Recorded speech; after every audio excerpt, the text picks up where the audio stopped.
but I call it truth bombing the con. Because you live in an incredibly deceitful, masterfully diabolical situation where those on top literally can puppeteer the entire power, and they have hijacked everything. You do not live in a democracy. The law is not equal, and the whole system is a complete antithesis of what the United States was designed to be, and what we fought in the Revolution, the Civil War, World War II, the Civil Rights Movement, and all of those different scenarios to wind up, quite frankly, in aristocracy.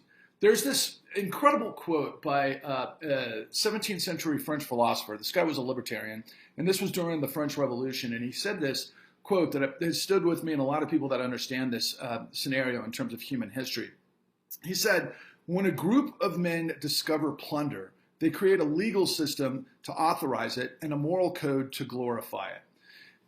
That's centrifugal force of powers. That's everybody being on the same page. If you want more of a kind of a pop cultural reference, how many of you seen Game of Thrones? I have.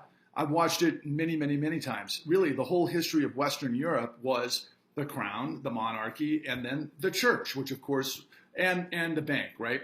So you had the Iron Bank, you had the Citadel, and then you had, of course, the battles between all of the main houses in Game of Thrones. And that's what that whole story was all about. That's human history. That's power. That's, in the end, coercion and corruption if you have everybody on the same page in the power structure, which is what we've now become, which is, again, antithetical to what the United States is all about. We created separation of powers where the judiciary and the administrative and the executive branch, or the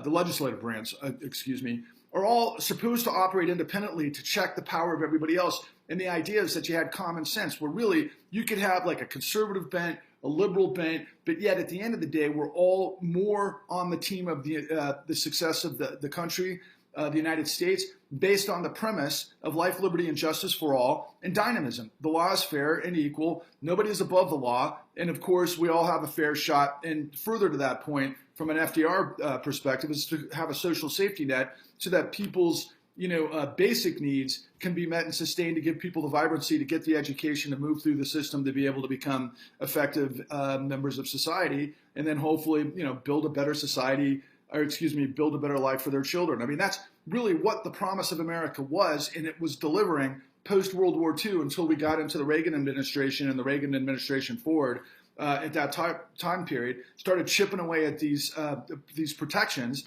of a government of, by, and for the people, to create a government of, by, and for the rich and powerful that can actually operate the way that I've been saying to you. So going back to black